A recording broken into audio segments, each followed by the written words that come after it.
Hello बच्चों, आज के वीडियो में हम लोग वेरिएबल मास सिस्टम पे बेस्ड ये सवाल देखने वाले हैं। इस सवाल में हम लोग वाटर के स्ट्रीम की वजह से दीवार पे जो फोर्स लगेगा उसके बारे में बात करने वाले हैं। दो केसेस में, वॉल जब स्टेशनरी है एंड दूसरा वॉल जब मूविंग है। सवाल को देखने से पहले वेरिएबल मास सिस्टम का एक बेसिक आइडिया हम लोग ले लेते हैं। क्या फॉर्मूले इन्वॉल्व होते हैं, क्या टर्म्स इन्वॉल्व होते हैं, ये सारी बातें। वैसे ये जो फॉर्मूला यहाँ देख रहे हैं हम लोग वेरिएबल मास सिस्टम में इन्वॉल्व होने वाले फोर्स का, इसका डेरिवेशन ऑलरेडी प्रीवियस वीडियो में कर चुके हैं हम लोग। उसका लिंक आपको डिस्क्रिप्शन में मिल जाएगा, है ना। अब देखो, सिस्टम का मास अगर बदलता है तो पॉसिबल है कि सिस्टम का मोमेंटम भी बदले, है ना। एंड मोमेंटम का रेट ऑफ चेंज होता है नेट फोर्स, है ना। तो सिस्टम का मास अगर बढ़ या घट रहा है, चेंज हो रहा है, तो फोर्स इन्वॉल्व होगा मास के वैरी करने की वजह से, है ना। उस फोर्स को बोलते हैं थ्रस्ट फोर्स। उसका फॉर्मूला होता है dm/dt इंटू वी रिलेटिव, जिसमें dm/dt होता है मास फ्लो रेट, है ना। पर सेकेंड जो मास ऐड या रिमूव हो रहा है उसका रेट, है ना। और वी रिलेटिव जो होता है ये होता है relative velocity of dm mass with respect to main mass.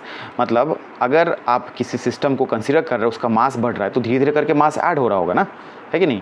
और धीरे धीरे करके जब मास ऐड हो रहा होगा तो जो डीएम मास dt टाइम में लेटर से डीएम मास ऐड हुआ है, तो ये जो डीएम मास है मेन मास पे अगर बैठ के देखते हैं आप, तो आपको किसी रिलेटिव वेलोसिटी से आते दिखेगा, है ना। अगर मास एडिशन हो रहा है, और अगर मास का रिमूवल हो रहा है तो ये डीएम मास सिस्टम से बाहर जा रहा होगा, है ना। तो कुछ रिलेटिव वेलोसिटी से जाते दिखेगा with respect to main mass, ये वो रिलेटिव वेलोसिटी है, ठीक है। तो relative velocity of dm mass with respect to main mass, इसको लिखेंगे velocity of dm mass minus velocity of main mass. बोलो, बात है पक्की। अब डायरेक्शन ऑफ थ्रस्ट फोर्स की बात करें तो देखिए, सिस्टम का मास अगर बढ़ रहा है ना, तो final mass is larger than initial mass. तो change in mass final minus initial, this will be positive, larger में से स्मॉलर, है ना। तो डीएम जो चेंज इन मास है वो अगर पॉजिटिव है तो dt टाइम बढ़ने के साथ dt तो बढ़ता ही है ना। तो ये पॉजिटिव है ही, ये भी पॉजिटिव होगा अगर मास बढ़ रहा है ना। तो dm/dt पॉजिटिव, और dm/dt अगर पॉजिटिव है तो फोर्स रिलेटिव वेलोसिटी के डायरेक्शन में होगा मेन मास पे, है ना। वही अगर सिस्टम का मास घट रहा है ना, मास अगर सिस्टम का घट रहा है तो final mass is smaller than initial mass, है ना। तो change in mass final minus initial, this will be negative, है ना। तो dm नेगेटिव और dt तो पॉजिटिव है, टाइम तो बढ़ता ही है ना। तो dm/dt हो जाएगा नेगेटिव। और ऐसा अगर होगा तो देखो, रिलेटिव वेलोसिटी में एक नेगेटिव क्वांटिटी मल्टीप्लाइड है तो थ्रस्ट फोर्स मिल रहा है, मतलब relative velocity of dm mass with respect to main mass, इसके अपोजिट डायरेक्शन में थ्रस्ट फोर्स लगेगा मेन मास पे, ठीक है।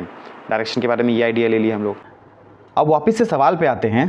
तो देखो, सवाल में दिया हुआ है कि liquid stream is coming out of pipe with speed v1 and splashes in all direction parallel to wall, ठीक है। Pipe is stationary, then we are supposed to find force on the wall if wall is stationary in the first case, and in the second case wall is moving towards pipe with constant speed v2, ठीक है। तो देखो, इस question में जो जो detail दिया है उसको एक बार डिकोड करते हैं।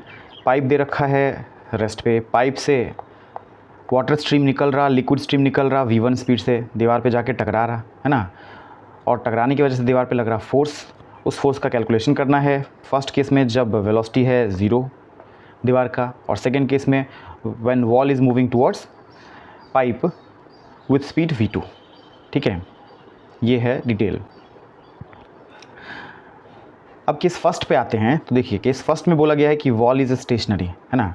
तो वाटर का जो स्ट्रीम है वो आके वॉल से टकरा रहा, और क्योंकि वॉल रेस्ट पे है तो x डायरेक्शन में, ये जो डायरेक्शन x है that is perpendicular to the wall, x direction में टकराते ही वेलोसिटी ऑफ वाटर क्या हो जाएगा, वेलोसिटी ऑफ लिक्विड क्या हो जाएगा, 0 हो जाएगा, ठीक है।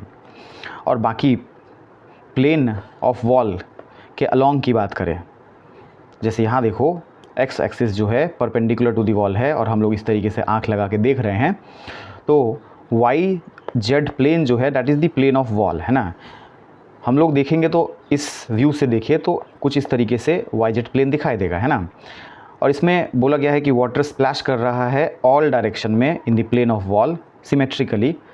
और अगर ऐसा है तो देखो, इधर जितना मास जितने स्पीड से गया होगा, बिल्कुल सिमेट्रिकली अपोजिट उतना ही मास उतनी ही स्पीड से अपोजिट डायरेक्शन में गया होगा।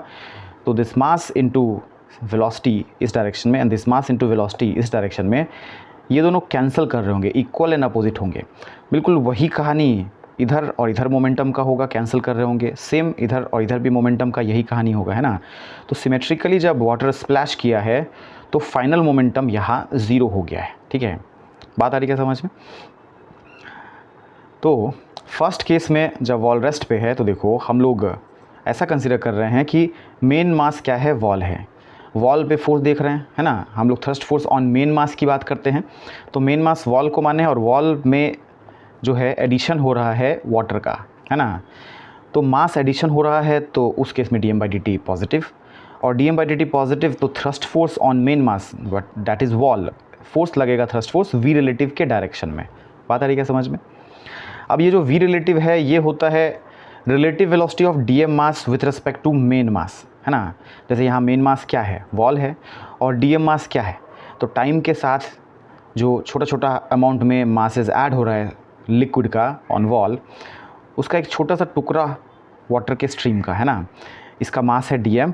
तो ये जो dm मास आ रहा है वॉल की तरफ, अगर हम लोग वॉल पे बैठ के देख रहे हैं, मेन मास पे बैठ के देख रहे हैं, तो जो रिलेटिव वेलोसिटी दिखाई देगा इस dm मास का, उस वेलोसिटी को बोल रहे हैं यहाँ पे रिलेटिव वेलोसिटी, है ना। तो relative velocity of dm mass with respect to main mass will be velocity of dm minus velocity of wall. Wall तो रेस्ट पे है तो ये 0, और ये जो स्ट्रीम आ रहा है v1 स्पीड से, तो ये dm मास भी v1 स्पीड से आ रहा है, पार्ट ऑफ स्ट्रीम है ये भी, है ना। तो v1 minus 0 will be v1 only, है ना। तो रिलेटिव वेलोसिटी ऐसा आ गया। फॉरवर्ड को पॉजिटिव माने थे तो ये भी पॉजिटिव साइन के साथ पुट किए थे, और रिलेटिव वेलोसिटी पॉजिटिव आया है, मतलब फॉरवर्ड में है रिलेटिव वेलोसिटी, है ना। बात आ रही है समझ में? तो थ्रस्ट फोर्स का डायरेक्शन रिलेटिव वेलोसिटी के डायरेक्शन में, मतलब फॉरवर्ड में लगेगा वॉल पे। बात पक्की है। अब थ्रस्ट फोर्स के मैग्नीट्यूड की बात करें तो देखो मैग्नीट्यूड ऑफ थ्रस्ट फोर्स होता है dm/dt into v relative, magnitude लिख रहे हैं हम लोग। तो अब dm की बात करें, dm/dt फाइंड करने के लिए, तो छोटा सा मास जो छोटे से इंटरवल ऑफ टाइम में ऐड होगा, है ना।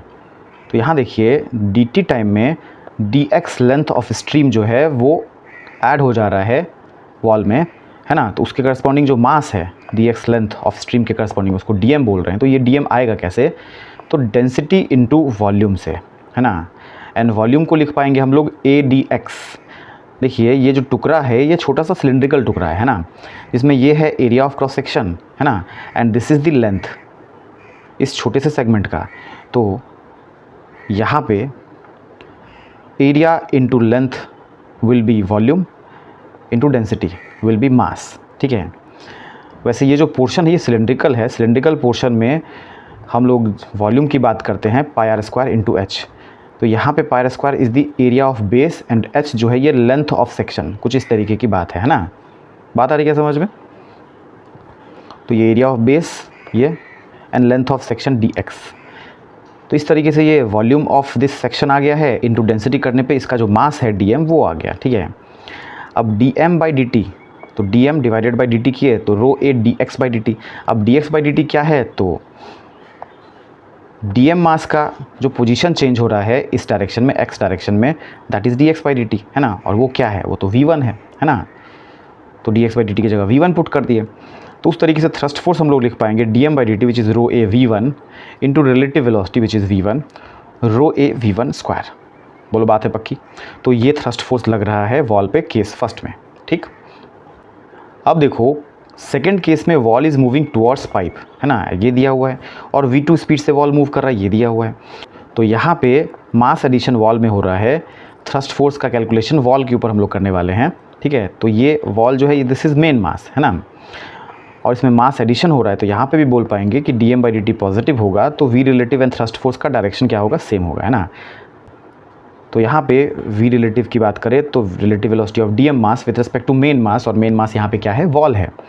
तो dm मास का वेलोसिटी माइनस वॉल का वेलोसिटी, फॉरवर्ड को पॉजिटिव मान के चले तो dm मास का वेलोसिटी फॉरवर्ड में है v1 तो प्लस साइन के साथ लिखे, और वॉल का वेलोसिटी बैकवर्ड में है v2 तो माइनस साइन के साथ लिखे, है ना। तो relative velocity v1 plus v2 आ गया। मतलब विथ रिस्पेक्ट टू वॉल अगर देखें तो वॉल खुद को क्या दिखेगा, रेस्ट पे दिखेगा, और इसको दिखेगा dm मास जो है ये v1 प्लस v2 स्पीड से अपनी तरफ आता हुआ, ठीक है। बात आ रही है समझ में? तो रिलेटिव वेलोसिटी पॉजिटिव आया, मतलब फॉरवर्ड में इतना। तो थ्रस्ट फोर्स मास एडिशन के केस में थ्रस्ट फोर्स लगता है रिलेटिव वेलोसिटी के डायरेक्शन में, तो वॉल पे थ्रस्ट फोर्स रिलेटिव वेलोसिटी के डायरेक्शन में मतलब फॉरवर्ड में लगेगा। बोलो बात है पक्की? ठीक है। अब फोर्स के मैग्नीट्यूड के कैलकुलेशन की बात करते हैं। तो थ्रस्ट फोर्स का मैग्नीट्यूड dm/dt का मैग्नीट्यूड इंटू रिलेटिव वेलोसिटी का मैग्नीट्यूड। अब dm/dt की बात करें तो यहाँ पे देखिए, मान लेते हैं कि dt टाइम में dx length of liquid add हुआ है, तो उसका जो मास होगा दैट विल बी dm, है ना। और dm को लिख पाएंगे डेंसिटी इंटू वॉल्यूम, थोड़ी देर पहले भी देखे हैं, है ना। और वॉल्यूम की बात करें तो देखो, ये area of cross section into thickness dx, density into volume, है ना। इस dm को उठा के यहाँ पुट किए तो ρ a dx/dt into we relative, है ना। वी रिलेटिव ये है, ठीक है। अब यहाँ पे dx/dt अपने को चाहिए, तो देखो वाटर का जो स्ट्रीम है उस पे जो छोटा सा dx टुकड़ा है जिसका मास हम लोग dm बोल रहे हैं, इसके और वॉल के बीच का गैप है x, ऐसा अगर कंसीडर करते हैं तो वाटर के स्ट्रीम के मूव करने से और वॉल के मूव करने से ये जो गैप है, ये गैप डिक्रीज़ हो रहा है, एंड इस गैप के चेंज होने का जो रेट है इसको dx/dt बोलोगे, है ना। अब देखो लेटस से किसी t टाइम में ये dx लेंथ या फिर dm मास जो है वॉल से टकराने वाला है, तो इस प्रोसेस में dm मास भी मूव किया होगा और वॉल भी मूव किया होगा, है ना। तो v1 स्पीड से चला t टाइम के लिए, तो v1t डिस्टेंस ट्रैवल करके ये आगे आया, उतनी ही टाइम में वॉल जो है v2t डिस्टेंस ट्रैवल करके पीछे की तरफ आया, एंड v1t प्लस v2t ये x हो गया, ठीक है। तो x को बोल पाओगे, इस तरीके से लिख पाओगे, डिफ्रेंशिएट करो तो dx/dt will be v1 plus v2, t का डिफ्रेंशिएशन 1 हो जाएगा, है ना। और ये जो क्वांटिटी है ये भी v रिलेटिव के बराबर ही है। बात आ रही क्या समझ में, v1 plus v2 v relative, ठीक है। तो थ्रस्ट फोर्स का कैलकुलेशन थोड़ी देर पहले जो हम लोग कर रहे थे उसमें अब dx/dt को हम लोग लिख पाएंगे v रिलेटिव, है ना। और यहाँ भी v रिलेटिव, तो ρ a v रिलेटिव का square and v relative is v1 plus v2, तो ρ a v1 प्लस v2 का square, this will be the answer. बोलो बात आ गई समझ में। बाकी मिलते हैं नेक्स्ट वीडियो में।